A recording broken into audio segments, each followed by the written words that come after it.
እንዲህ አድርጋችሁ አስቡት። የሰርግ ዘፈን አለ፣ የለቅሶም ዜማ አለ። ሁለቱም በተለያዩ ልዩ ጣዕም አላቸው፣ ልዩ ወግ አላቸው። አብዬ መንግስቱ የቤተ ክህነት ትምህርት ነው። ነገራቸው በሽሙጥ ያልፋል፣ ነገራቸውን በቅኔ ይነግሩሃል፣ ነገራቸውን እንዳትረሳዋለህ ይሉሃል። ከጸጋዬ ደግሞ ያስበውን የሚያውቀውን ግንባር ላይ ያስረዳዋል። ጉዳዩ አለ ብትቀበሉ ባትቀበሉ ጉዳዩ አለ። እሱ የመሰለውን ያመነበትን ነገር ይናገራል። እንግዲህ ሁለቱም በየቦታቸው ጣዕማቸው ለብቻ ነው። ይልቅስ እንዴት ይለኛል ከሁለቱም ገበታ ቆርሻለሁ። እሱ ነው ደስ የሚለው። ስለዚህ ምርጫ በተለይ የማንን መርጫ አለሁ ብለህ ብትለኝ የጋሽ ጸጋዬን መንገድ ተከትያለሁ ብዬ አስባለሁ። እንዴት ድሆች የሚባል ወደዛ ከሚገቡት አብዮታችን ሲመጣ በጣም ጨክኖ ነው የመጣብን። ከእግዚአብሔርም ከልብሳችንም ከራሳችንም ጋር አጣላን።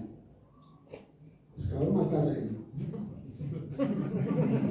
እና የመጀመሪያ ጊዜ አብዮቱ እንደመጣ ግን እኔ ያደጉት ስላሴ ባለወልድ ሰፈር እዛ ተወልጄ እዛው ነው ያደጉት እና ስለ ድሆች ያለኝ ነገር ለብቻ ነው። እናቴም ደህና ናት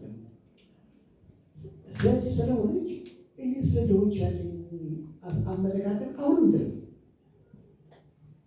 በጣም ጨምቃችሁ ብታወጡ ሰው ድሃ መሆን አለበት ብዬ ነው የማስበው። ምክንያቱም ድሆች ጠንካሮች ናቸው። ድሆች በእጃቸው ይኖራሉ።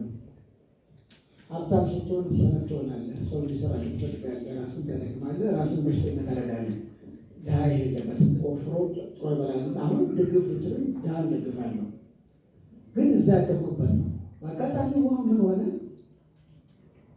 በአብዮቱ ጊዜ ድሆች ታፈሱ አለ። መታፈስ እዛ ከቤተ መንግስቱ ቀጥሎ አንድ ቤት አላለም፣ አሁንም አልፈረሰም።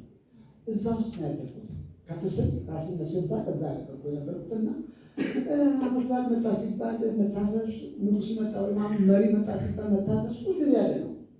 ድሆች ውስጥ ታፈሱ ያለው ግን እንደዛ የጨከነ መታፈስ አላለ።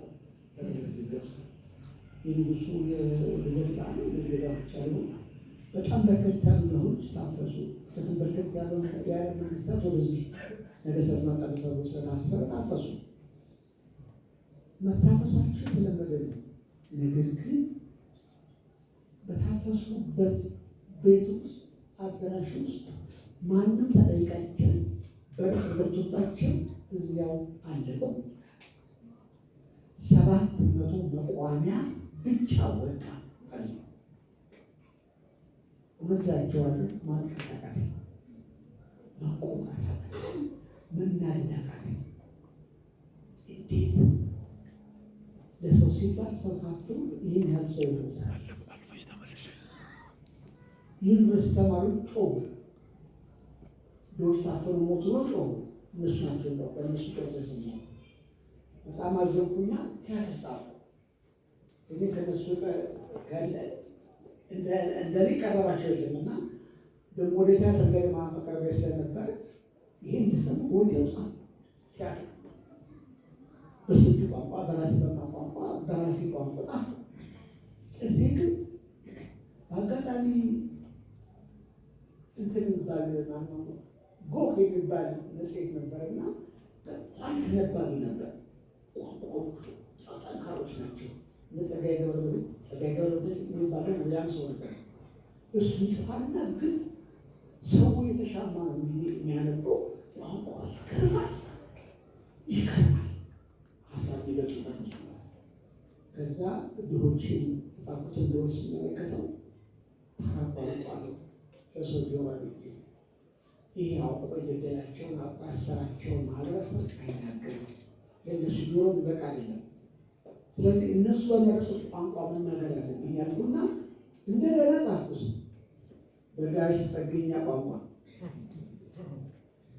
ጻፍኩት። ግን በቂ ጽፌ ስለነበር በቂ አውጥቼ ስለነበረ ነገሩ በአጋጣሚ ጋሽ ስብሐት ጋር ደረሰ ይሄ ነገርና ጋሽ ስብሐት እንዳሳለፍለት የመጀመሪያ ቀን ውሎ ጨረሰው ብሎ አልወጣ ምንም አልነገረኝም። ድጋሚ አንብብልኝ ያለኝ ግን ዛሬ ብቻ ይላል የምታነብልኝ ጓደኞች ይባላል አነበብኩለት። ሲያጨርስ ወጣ። እንደገና ሰዎች ሰበሰባል። ኤኒዌይ የሬዲንግ ክበባችን የመጀመሪያ ትልቁ ሬዲንግ ክበባችን ጋሽ ስብሐት የተሰበሰባቸው ሰዎች በዚህ ደውሸት ባለ ነገር ተመሰረተ። ደስ ያለኝ ነገር በልቤ የተመኘሁት ነገር ደረሰ። በርከት ያሉ የተማሩ ሰዎች ጆሮ የሚደርስ ልሳን ሆኖ ቲያትር ሆኖ ወጣቶች እኔንም ሳሌ እንደዛ ጽፋት እያላስብኝ ያካስ መቆጣቴ የራሴን አቅም ከፍ ይላልቦታል። ሰው ሲቆጣ አቅም አለው። ሲቆጣ የሆነ አይበቃውም። የገዛ ስጋው አይበቃውም። የገዛ ቋንቋ አይበቃውም። ያንዘዋልና ማትም እንኳን በሸቁ ራሴ ውስጥ ያለውን ቋንቋ ሌላው መገኛ ቋንቋ አገኘሁት። ስለዚህ ጋሽ ጸጋዬ በጋሽ ጸጋዬ ቋንቋ ጻፍኩት ለበለ በሱ ጠንካራ ቋንቋ ጻፍኳቸው። እንግዲህ አሁን ድረስ አለው ሀሳቤም እንደዛው በቀላል ቋንቋ ለእኔ በቀላል ቋንቋ ነው የምገልጸው። ግን ጠለቅ አድርጎ አንድ ነገር ጠሰቅ አድርጎ መናገር ከዛ ጊዜ ጀምሬያለሁ ብዬ አስባለሁ። እየመለስኩ ቢሆን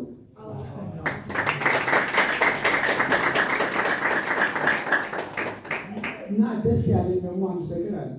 እዚህ ትንሽ ገበብ ውስጥ ትንሽ ናቸው ገቡት፣ ግን የሚገርም የገጠር የስነ ጽሁፍ ችሎታዎች አሏቸው። በየጊዜው ይደረገ ነገር እውነት ነው። በጣም በጣም በጣም ተስፋ የሚታይበት ነገር ነው። በጣም ቆንጆ ቆንጆ ምትሞች ይወጣሉ። ለዚሁ ዛሬ ደግሞ አንድ ነገር ተማርኩ። ስለ እናንተ ልናገር ፈለጉ።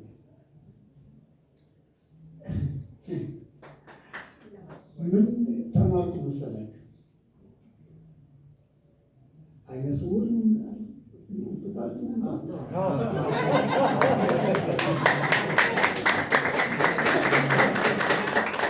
የሚገርመው አይደለም። አይነ ስውሮች አይደላችሁ፣ ቦታ ነው ያቃረራችሁ። የአይናችሁን ቦታ እጃችሁን ያደረጋችሁት። እጅ ደግሞ የእውቀት ሁሉ መሰብሰቢያ ነው።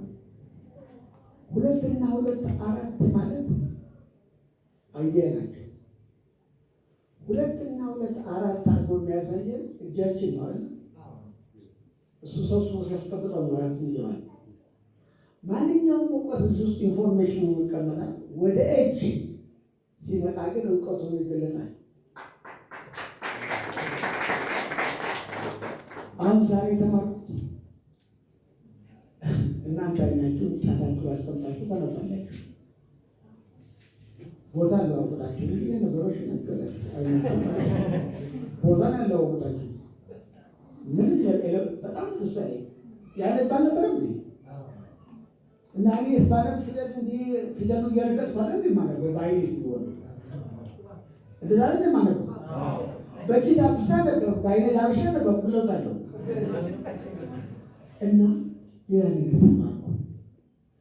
አንድ ማፍረበት እና የሚገርመኝ ድንቅ ሰው ነበር። አይነ ስውር ነው።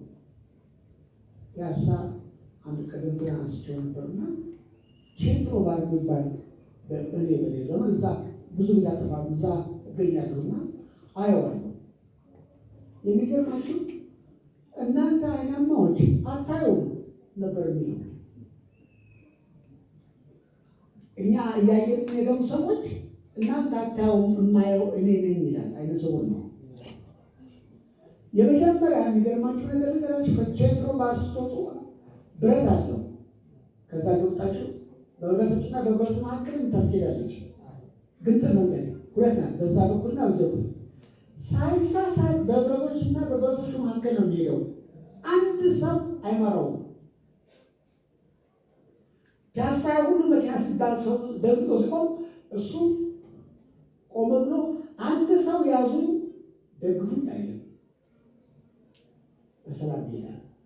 ደግሜ ያየሁት ነገር ነው። ደጋግሜ ያየሁት ሕይወት የሚባል ቡና ቤት አለ። እዛ ማታ በጣም ሰው ይበዛል። ላይና እንኳን ለመሄድ ታግለህ ነው የምታልፈው። እሱም ይመጣል ቆም ይላል። መቶ ሳይገጭ እንደሆነ እንጂ አንድ ቀን ሰው ሲገጭ አላየሁም። እሱ አይደለም ወንበር ገጭቶ አያውቅም።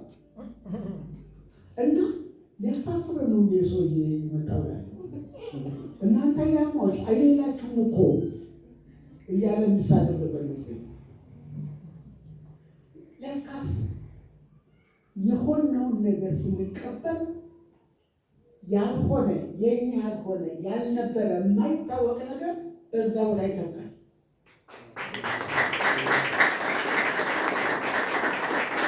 እቺ ነገራችን ስለደነቀኝ ጓደኛዎች በጣም ጓደኛ ጠበቃ ነው፣ የታወቀ የዘፈን ችሎት ጠበቃ ነበርና በአጋጣሚ ጓደኛው ጓደኞቹ መኪና ገዛና እና ላስመረቅህ አለው። ይሻለን መኪናውን አሳየው። በእጁ ዳበሰ። መኪና አዲስ ናተራል ከይሉ ያለው አዲስ ነው ገዛ መኪና አለው። አይ መኪና 3 ጊዜ ቀለም ተቀብላለች። ምን በሸታ ሰው አዲስ መኪና ገዛው 3 ጊዜ ተቀብቷል። በጣም በሸቀና ከጥንቱ ጊዜ ሌላቸው የሚፈልገው ከእኔ የተሻለ አታየውም። ደግሞ ከልብ ነው፣ እውነት ነው፣ አናይም። በተለይ እናያለን፣ እንሰማለን፣ እናውቃለን የምንል ሰዎች የመጀመሪያ የምንሰብረው እሱ ነው። እቃው ተገጥሞና ግን እቃው አንጠቀም። ለምን አስቀድመን ብናውቀዋለን ጨርሰናል። ስለዚህ ሁሉ ጊዜ ስንሰረት እንገኛለን በሱ ነገር ላይ። ይሄ ሰውዬ በጣም በሽቀና ና ጋራጅ እናንተ ይላል። ጋራጅ እና ይሄ መኪና አዲስ ነው አይደለም ማለት ነው። እሱ ደግሞ 3 ቀለም ተቀብቷል አለ ይለኛል አለ ጋራጅ ባይገና ልክ ነው 3 ጊዜ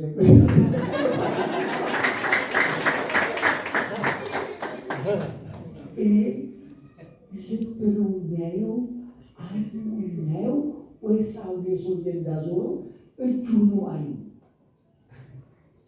አሁን እናንተ እንደምትላመዱ እጃችሁ አይናቸው ማለት ነው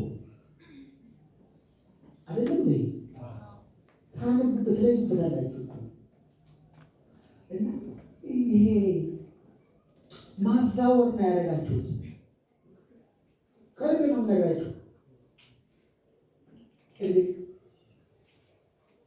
በአይን ፈንታ ጆሮአችሁ ትልቅ ሆነ። በጣም ሴንሲቲቭ ሆናችሁ አሰቡ። ይሄ ጆሮ አለ የሚሰው ሰማን ይችላል። እናንተ መሰሙት ነገር ጆሮ ቢያድግ እና ቢንጠለጠል የሚሰማ ይመስላችኋል? ልብ ከሌለው አይሰማም እኮ ነው። ሰው እኮ አይሰማም። አይን አለው አያይም። ጆሮ አለ አይሰማም። እናንተ ትሰማላችሁ በደንብ አድርጋችሁ። እንዲያውም ይሄን ሰው ነው ነገራችሁ።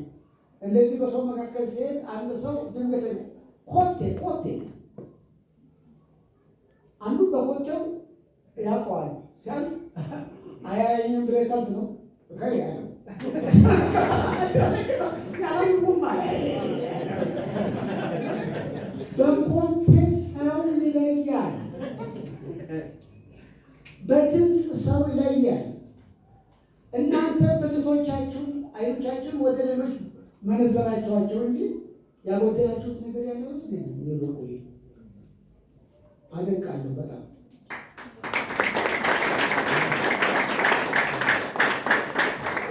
እችን ብቻ ጨምሮላችሁና ዩኒቨርሲቲ አንድ አይነት ስውር ዩኒቨርሲቲ ያስቸገረ ሌባ ይዟል። ዩኒቨርሲቲ ያስቸገረ ተማሪዎቹን ያሉበትን ሌባ አንድ ጎያ ያዘ። እንዴት ምናላላችሁ? እሱ ቁጭ ብሎ ተኝቶ በብሬሉ ያጠናል።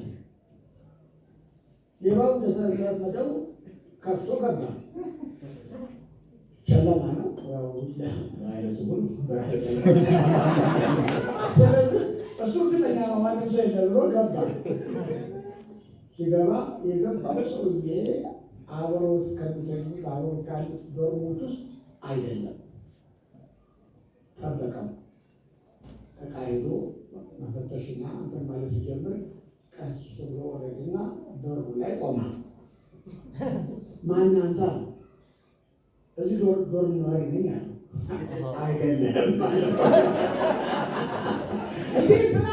አይደለም ምን ልትሰራ መጣ? ሲከራከሩ የዶርም ልጆች መጡ። እና ያሌባ ለቀስ በየዶርሙ እየገባ ዩኒቨርሲቲ ያሳይደ ነበር።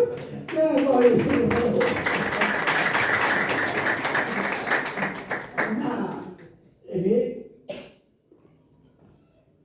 አላዝንም፣ ግን ይገርሙኛል። አንድ ነገር ጠፍቶባቸው ነገር ግን በርከት ባለ መንገድ እኛው ሰዎች ናቸው። በጆሮአቸው ያያሉ፣ በጣታቸው ያያሉ፣ በእግራቸው ያያሉ።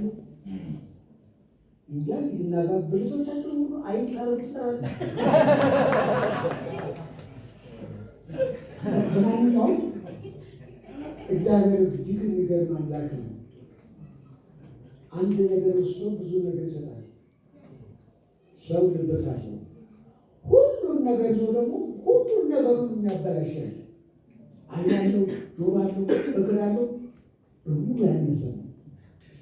እግር ሳይኖራቸው የሚራመዱ እጅ ሳይኖራቸው የሚሰሩ ሰዎች አሉ። እነዚህ ተራሙሉ ነገር የሚዞሩ ሰዎች ምን ትሏቸዋላችሁ? አካለ ጎደሎ ነው ወይስ ነፍሰ ገደሎ ነው ትሏቸው? ደግሞ ነፍሰ ገደሎ ደግሞ አካለ ጎደሎ መሆን ይሻላል። እሺ ለማንኛውም ወደ ጥያቄው መልሽላለሁ።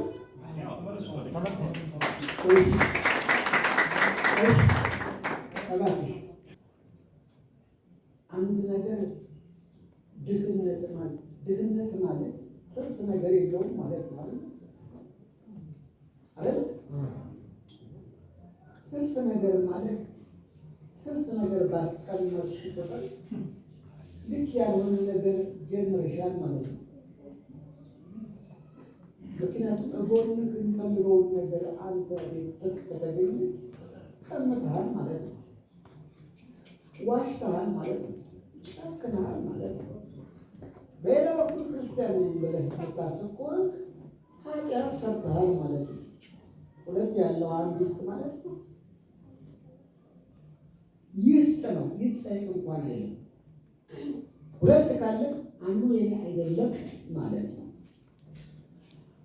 አንደኛ ክርስቲያን ሆነን የክርስቲያንን ሕግ ሳልጠብቅ ወይም በሌላ በኩል መዘጋጃ ቤት ተቀጥሬ ነገር ግን መብራት ኃይል ደሞዙ ደስ ስለሚል እዛ ሄጄ ልቀበል ብሎ እንደማለት ያለ። ምክንያቱም እግዚአብሔር ሲፈጥረን ስሩ አስተካክሏልን፣ መጀመሪያ ተንከባከቡ አይደለም። ስራ ቋሚ ሕግ ነው መስራት። ስንሰራ ልናተርፍ አይደለም፣ ልንተርፍላቸው ለሚሰሩ ነገሮች ካተረፍን እጎናችን ለማይችለው ሰው እኩያ እናደርገው ነው። ሁለት ያለው አንድ ስጥ ማለት የምሰጠው ድሃ ይበልጠኛል፣ በልጠዋል፣ እኩል ነን። ሁለት ነበረኝ አንድ ሰጠው። ማነው ሀብታሙ? ማነው ድሃ? ስለዚህ በማን ሕግ ሰራል? ስለዚህ ደሞዝን የምትቀበለው የት ነው? ለሰራህለት መንግስት ነው የምትቀበለው። ሶስተኛ ለሰራ ስትነሳ እግዚአብሔር ራሱን ሰራተኛ ነገር ነው የምትነሳው። ይገባችኋል? አሁን ማንም ማለት የለውም። የሚቀጥለውን ስትሰራ ትርፍ ያለ ነው። ያ ትርፍ አይኖርም ግን አይደለም። ሰው ሁሉ ሁለት እየተቀባበለ የሚቀበል ድሃ ባይኖር ምን ቃሉት ነው የሚለው አንተ እጅ ነው የሚቀመጠው። በሌላ ምሳሌ ንገራቸው። ለሁለት አሳና 5 እንጀራ አድርጎ ሰጠ፣ ተረፈ። እዛ ላይ አንደኛ ነገር የማይበቃ እህል ነው፣ የማይበቃ ነገር ነው። ለ10 ሺህ ወይም ለዛ ሰዎች የቀረበው ፍጹም አይበቃም። እንዳውም ተሰራ ለሂሳብ እንኳን የሚቀርብ አለ። እብዴ ካልሆኑ ወይም አጋማሪ ካልሆነ ይሄ ለስሌት የሚቀርብ አይደለም። ቀረበ፣ ባረከና ሰጠ የሚለው በፈለጉት መጠን በሉ ነው። ደግሞ ጣዕሙ እንደውም ልስበካቸው ከሰማይ የመጣ ከሆነ እጅግ አድርጎ ይጣፍጣል። ሰው ከዚህ ቀደም እቤት ውስጥ በልቶ ከሚያውቀው በላይ የበላ ይመስለኛል። ተረፈ። ኢየሱስ ያለው ምንድን ነው? እየቆጠባችሁ ስጧቸው ነው ወይስ ያለው የተረፈው እንዳይበላሽ ያዘዘው? የትኛውን ያዘዘው? እንዳይበላሽ። ይሄ አንተ ነው ትርፉ ያለው። ሰው በልቶት የተረፈው ይሄ የኛ ንብረት ነው እንዳይባክን ያለው ትርፉ ነው። እኛ ዋናውን ነው የምናተርፈው። መስጠት የሚገባን ማጠገብ የሚገባን ነገር ደብቀን ከእግዚአብሔር የሚጠበቀውን ነገር ወስደን ሁለት ቦታ አትራፊ እንድንሆን እንፈልገው። ያልተቀጠልንበትም ደሞዝ የወሰድ ይቅርታ ወደ ወረደው የሃይማኖት ስብከት ይመስላልና። እሺ አርቲስቶች እንዴት እንድንኖር ከተባለ አርቲስት ለመሆን ከፈለጋችሁ አንድ ነገር ልንገራችሁ፣ በጣም የሚመር ነገር። ካህን ከሆናችሁ የምትከለከሉት ብዙ ነገር አለ። ነገር ግን እንደኔ አይነት አርቲስት ከሆናችሁ የማትከለከሉት የማይወሰድባችሁ አንድ ነገር አለ። ኢንጂነር ብትሆኑ ስማችሁ አይወሰድባችሁ፣ ፈቃዳችሁ አይወሰድባችሁ፣ ምርጫችሁ አይወሰድባችሁ። አርቲስት ስትሆኑ ግን ስማችሁ የእናንተ አይደለም። አሁን ስዩም ተፈራ ነው ስሙ። እዛ ምን ተስኖት ነው የሚባለው? ሚሊዮን ህዝብ የሚያገኝ ለምን ተስኖት ነው? መርጫ አይደለም ያን ቦታ መሰራ መልእክቱ ይተላለፍብኝ ዘንድ እኔ የሚገባኝን ክብሬንም ምርጫዬንም ፍላጎቴንም ሁሉ ትቼ ለህዝብ ይሄን ብትሆን ይሻላል የተባልኩትን ነገር ለብሼ ነው ጮኸ። የሰማችሁ ነው። ህዝብ ልታገለግሉ ስትነሱ እናንተም ህዝቡንም ይዛችሁ አይደለም፣ እናንተም ህዝቡም እንዲመቻችሁ አይደለም። እናንተ ለህዝቡ እንድትመቹ ብቻ ደሞዛችሁ የእናንተ መመቸት ነው። እዚህ ደሞዝ ውስጥ እገባለሁ ካላችሁ ግቡ። ነገር ግን ህዝብ ጋር መቅረብ ክብር አለው፣ ዝና አለው፣ ገንዘብ አለው ብላችሁ የምትሉ ከሆነ ዋናው የጥበብን ዋናውን ነገር አበላሽታችሁታል። ራስን መተው፣ ሰው የሚፈልገውን ነገር በእናንተ ላይ ማስቀመጥ። አሁን ትርፉ ሰርቻለሁና ከቤሳ ሰርቻለሁና ገንዘብ የምትሉ ከሆነ በዚህ ስሌት አይሰራም። ሙሉ ለሙሉ ነው የምትሄዱ። ትሰደዳለሽ፣ ትወቀሽ ትችያለሽ፣ ትገፈተር ትችያለሽ፣ ገንዘብ አታገኝ ትችያለሽ። ግን ዋና ነገር ለገንዘብ መኪና ላይ ቤት የለኝም አሏሻችሁ።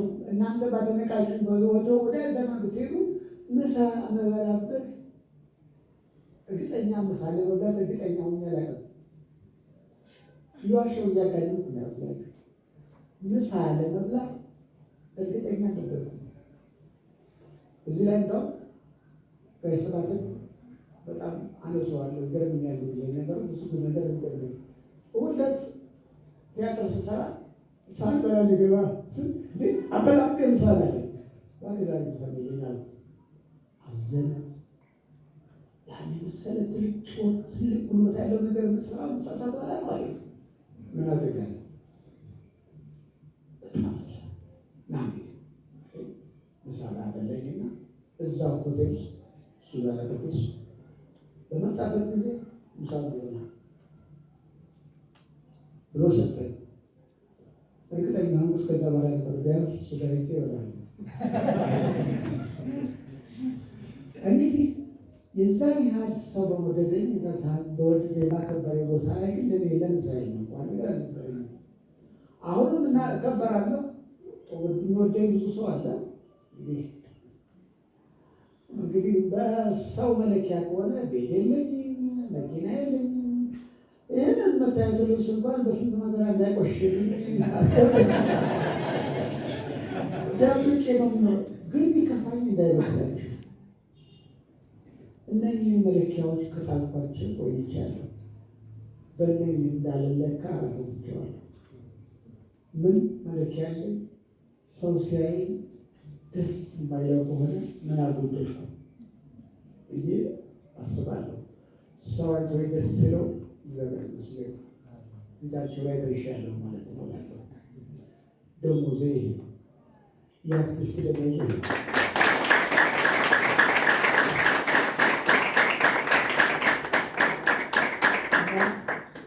ከልቤ ነው ናቸው። ይሄ እየዋሸሁና እያቀንም እውነት እንደ እግዚአብሔር ካህን አስቡ። በተቀበሉበት ልክ አይደለም እኮ ባገለገሉበት ልክ እኮ ሀብታሞች አይደሉም፣ እንደውም ጎስቋሎች ናቸው። ጎስቋሎች ናቸው። በሀብት የተጠራው አንድ ሰው ብቻ ነው። አብርሃምና ይስሐቅ በሀብት የሚጠሩት በኋላ ያዕቆብ ከሀብት ጋር የተገናኙ ሰው አሉ። እስኪ ሌላስ ከነቢዮቹ ከምናምኖቹ ውስጥ አምጡልኝ አምጡ ውስጥ የእግዚአብሔር አገልጋዮች፣ እግዚአብሔር ነቢያት፣ እግዚአብሔር ሐዋርያቱን አምጡልኝ እስኪ። ቤት ያለው ሐዋርያ ሰምታችኋል? መጽሐፍ ውስጥ አለ የለም? ስለዚህ የለም የተባሉት ግን መኖሪያቸው በአምላካቸው በጀት ነበሩ፣ በአምላካቸውም ስፍራ ነበሩ።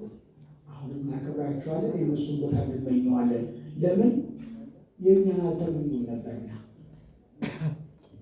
ስለዚህ ይሄን እላችኋለሁ። እሺ፣ በሌላው አንጻር ቀረቡልሽ የማይሳካልን ለህይወት የማይሳካልን ነገሮች፣ አስቀያሚ ነገር ሁለት ቦታ ቆመን ነው የምንለምነው። ሁለት ቦታ ቆመን ነው የምንሰራው። ክብሩ እንፈልግና ውድቀቱን አንፈልግም አይደለም? ውደቁ፣ በዚሁ በጣም ውደቁ። በጣም እንድታኑ ከፈለጋችሁ በጣም ውደቁ። የወደቀ ብቻ ነው ያለው። ኪስ ውስጥ ያለ ባቄላ ወይም በቆሎ ወይም ስንዴ ውስጥ ማነው ምን ነው ስልቻ ውስጥ ያለ እህል አቅሮ ያቅም ያብላል አፈር ላይ ሲወደቀው። ስለዚህ ወደቋ አበባ ቢኖራችሁ በስታችሁ ብዙ ነገር ብታገኙ ውደቁ። ለመውደቅ ሞክሩ። እንዳውም መውደቂያ ቦታ ከሌላ መውደቂያ ቦታ ፈልጋችሁ ውደቁ።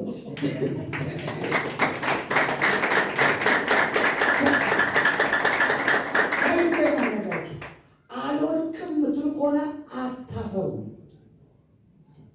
ያን ቦታ አያፈራም፣ ዝቅ ያለ አያፈራም። እንዲሁም ለጉመራ ጉራው ለዛ ያለው ውደቁ። አንደኛ ነው። እንደ አርቲስት ሳስተምር ብለው አንድ ነገር አለ። ሰዎቹ መጀመሪያ ያፍራሉ።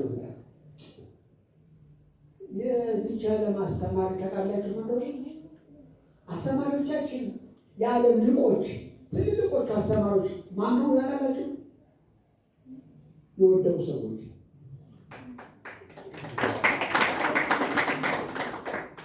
አንወድቅም ያሉ አስተማሪ ሆነ ያሉ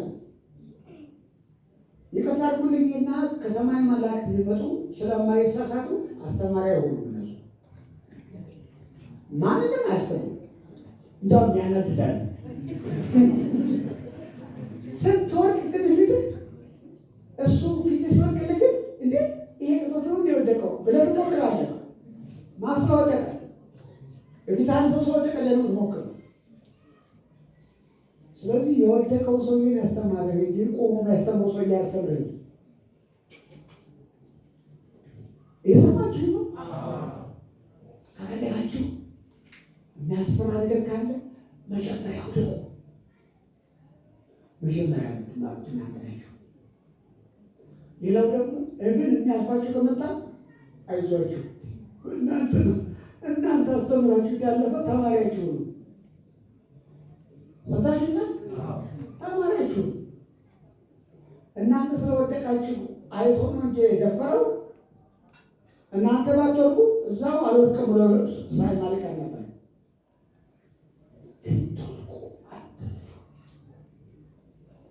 መውደቅ ማለት መነሳትና ማስነሳት ማለት ነው። እኔ አልፈራም ነበር መውደቅ። እንዲያውም አትችልም ካሉ እሰየው ነው። ግን እኮ ምንም ነገር አላቀለስኩም ይሻለ ሰባሽኛ በወድቅ ከሚስቅብኝ ሰው የተሻለ ደግሞ የመጀመሪያ አዋቂ ይህን ደግሞ አለዛም አስተማሪውን ይህን ደግሞ አውቃለሁ። እርግጠኛ ነኝ እንደዚህ ሆኜ ያሉ አንድ ቀን ወድቅ ያለ ለምን በሳቁብኝ ቦታ ጠረቀብ ሄዳለሁ። አዲስ ነገር እየፈለግኩ ሄዳለሁ እና ከእውቀቴ ይልቅስ ድፍረት ያስተምሮኛል። ከእውቀቴ ይልቅስ በወድቅም አሸናፊ ነው። በወድቅም እኔ ነኝ አንደኛው ብዬ ስለማስብ ነው። እና የወደቀ አንደኛ ነኝ ማለት ነው።